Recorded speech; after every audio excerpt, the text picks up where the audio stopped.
This is Group 12's presentation on the multiplicity of water in Venice and Amsterdam. The first case is about Amsterdam and how its canals influence on its urban planning over the years.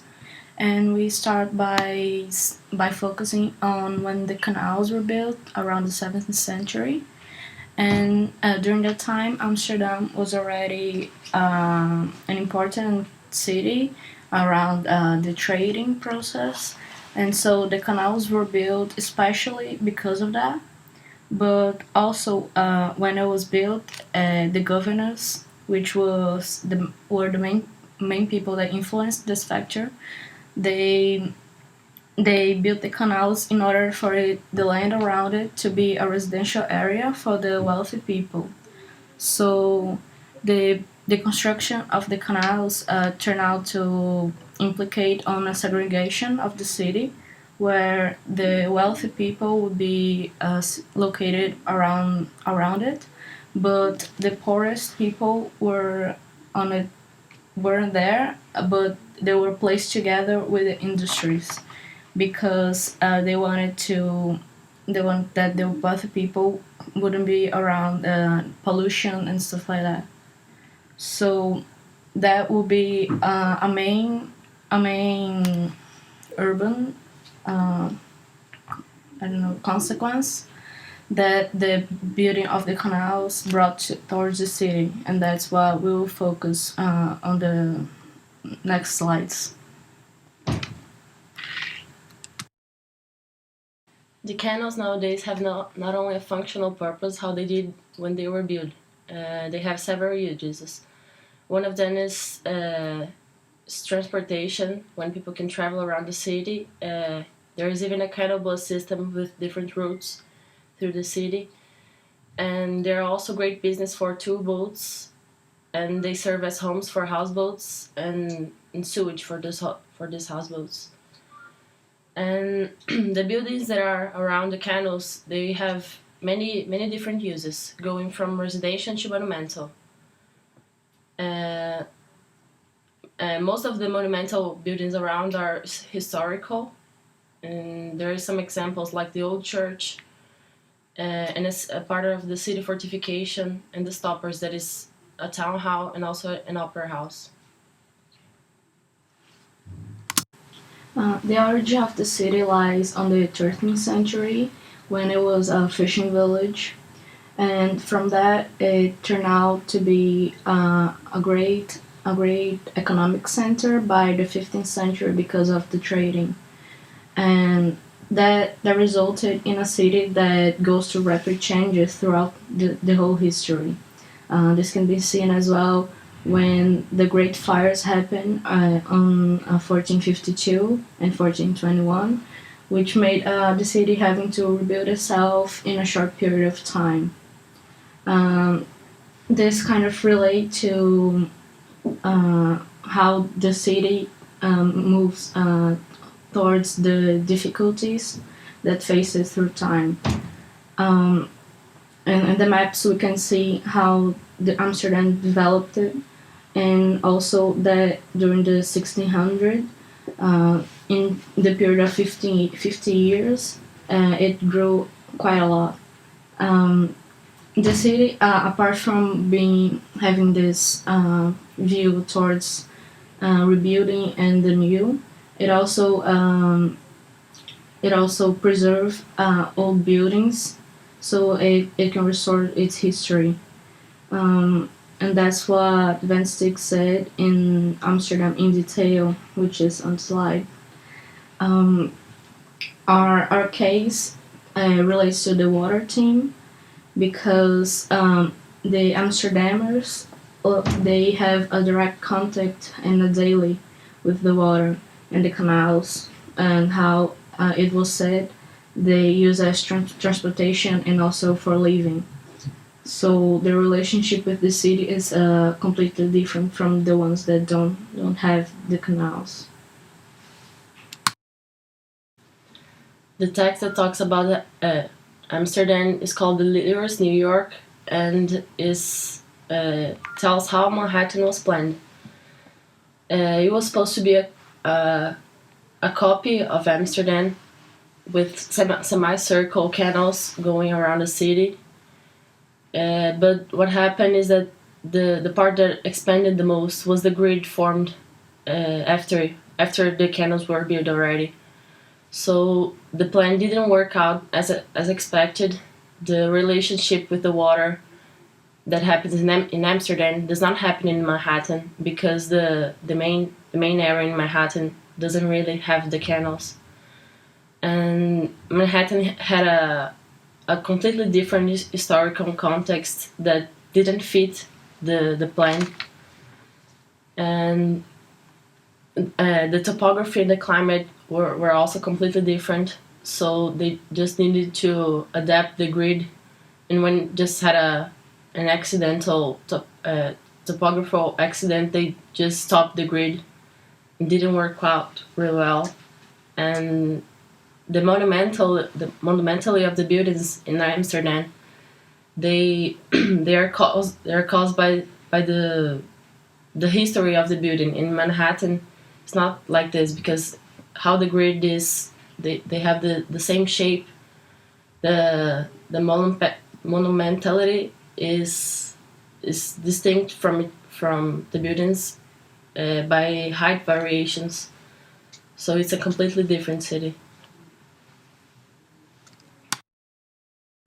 Due to regular flooding and obvious erosion and weathering of the 16th century palace, a restoration scheme needed to take place. The Fondazione Quirinilia Stampalia, headed by Giuseppe Mazzarello, commissioned friend and colleague Carlo Scarpia to head up the restoration. Scarpia started remodelling the palace through the process of removing the ground floor and redesigning the courtyard. He welcomed the once troubling element of water into the building through the intelligent choice of materials to use and the raising of the rooms at risk. Obviously, as it was on one of the canals, water was going to be a major factor in the design. An implication of the water was whether to embrace or discard it in the design. As Ollie said, Scarpa decided to embrace this and use it in the design. Another factor was the fact that this was a restoration project, so obviously context was another major factor. As Venice is quite strict on its contextual culture as well. An implication of this was Scarp had to be very sensitive when it came to the exterior context of the facade.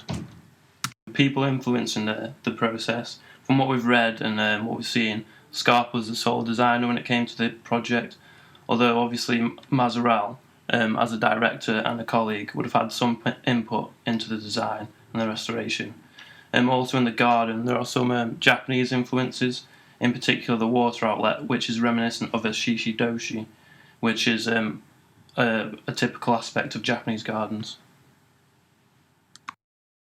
Scarpa had a great deal of sensitivity towards the context of surrounding Venice. On the facade of the building it is clear that this was a restoration project at heart. He took on the water as an inspiration rather than a defeating, aggressive aspect.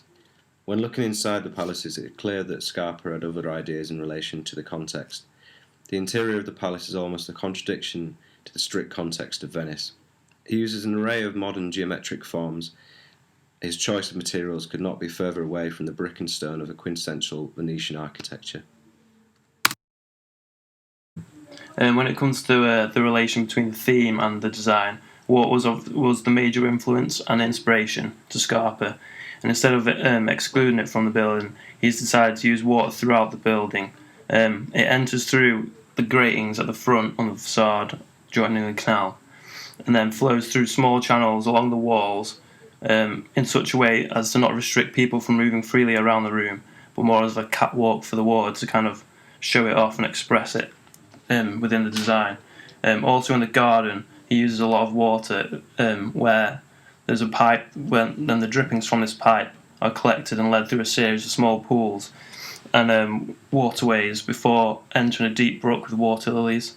And this is also where the Japanese-inspired waterways came from as well.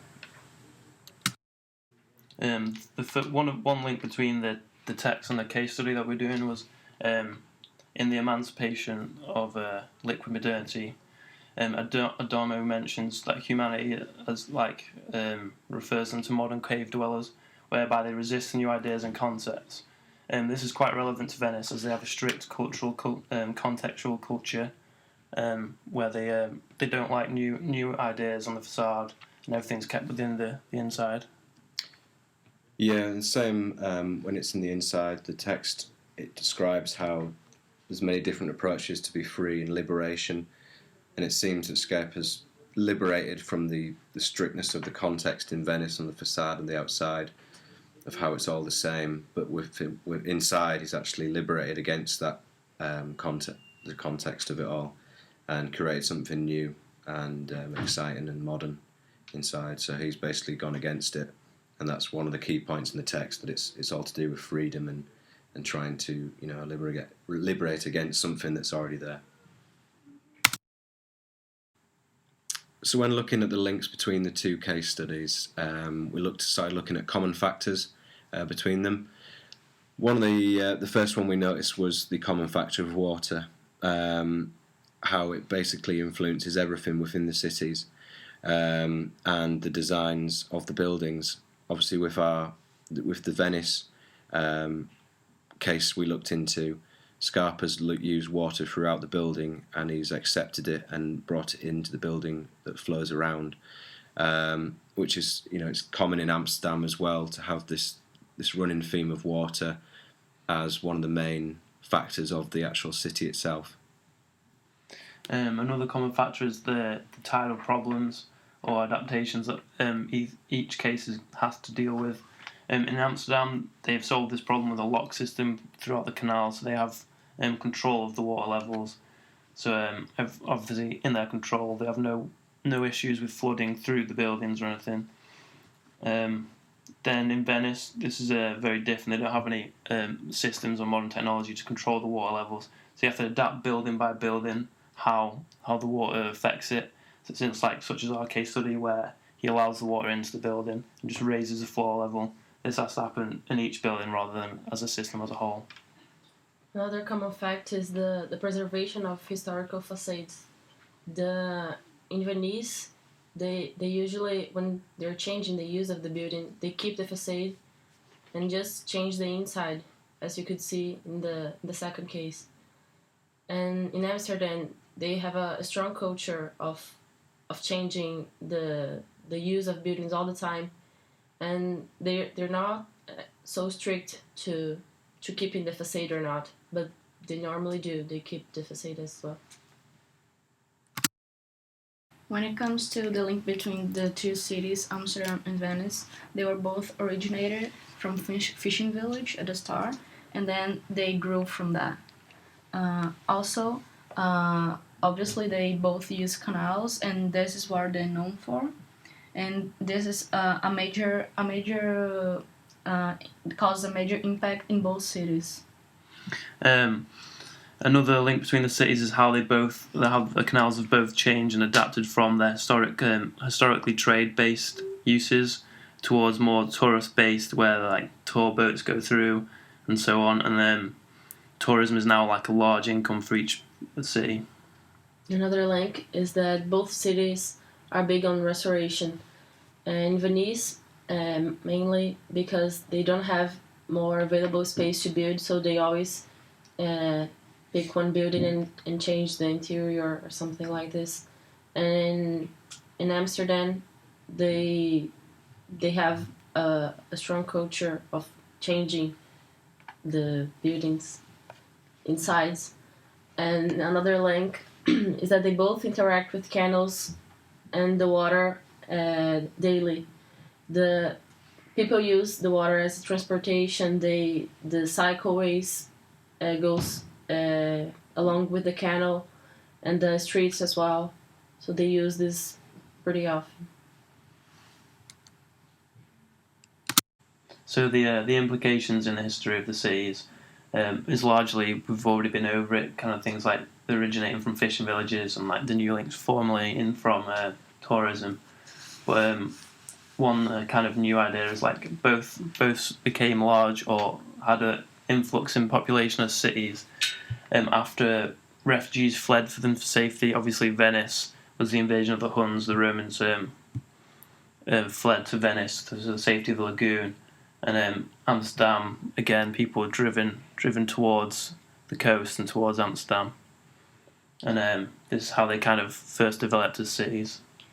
When it comes to the current transformation, the implications of current transformations in both cities, since they're both along waterways, and with the global warming, the water levels might rise, and the cities might suffer from this, and might have to change their planning or their buildings so they can adapt. Yeah, so going on to some kind of practical and theoretical recommendations to transform the urban environment of these cities. There's a number of things that could be done, possibly looking at flood and defence strategies, such as the Thames flood defences that have just been built. Obviously, that's going to, due to the previous comment about the water rising and things like that, people are going to have to be, start booking up their ideas on how to put defence towards these floods. It's been happening across the UK, just for example, recently. Floating buildings might be another idea that we could use, such as in Abu Dhabi, there's the floating island. Obviously, the water level's rising. We could build buildings that could float on the water rather than just be destroyed by the water. And another obvious thing would be water barriers to be looked at. But obviously something is going to have to be done to save these cities. And the implication of these future cities is that they might both be underwater because the sea levels are rising, and the usable space is just shrinking. A way to combat this would be verticalizing the city and building up. For this, Venice wouldn't have to be so strict with these buildings. They would have a lot of physical changes on their facades. They could use some modern technology to combat the rising water levels, and they could also start building some floating cities, as some in Dubai and the Chapel-Cock Airport. They were all floating cities that were built. Well, to conclude, we made a brief analysis of the text in our case studies. And starting with Delirious New York, we noticed that the author in the text said that for using the same model as Amsterdam, this was a mistake because it didn't work properly as it should. But we actually disagree with that because in a way it didn't work as it was supposed to be, but in another hand it kind of did in some other way, because Manhattan grew on this model and it turned out just fine. Another point is in the same text is that in the text the author says that the the planning that was just copied from Amsterdam and put in Manhattan, they didn't consider any cultural aspect or history aspect, and this is just wrong to do. You can copy some plan from a whole other context and put in this one. The odds of going, the chances of this going right is very small, and Manhattan was an exception. So I agree with the author in this term. We also found that liquid modernity didn't link very well with the case studies on an architectural kind of basis or factual basis. It's more about theory and kind of society and philosophy. So on that aspect, we didn't really find it useful on the architectural side of the cases. Yeah, and looking into Bowman's text, he describes a lot of different approaches about how society can be free. It gives a lot of analogies towards the ideology of freedom, and gives us something to relate to within that aspect. But as Nick said, it's not quite comparing with on an architectural level. Some of the things he did have to say or were quoted in the book were very philosophical approaches, which sometimes didn't really answer the questions being asked in the first place, about liberation being an invalid slogan, as reality has given us the chance to feel constrained, but later states that we need to constrain to be free. It doesn't quite add up, in my opinion. There seems to be quite a lot of contradictions running throughout the text. And as a group, trying to adapt, the rising water level seemed to be the major theme of the future. That's what we gained from all the case studies and the text that we read into.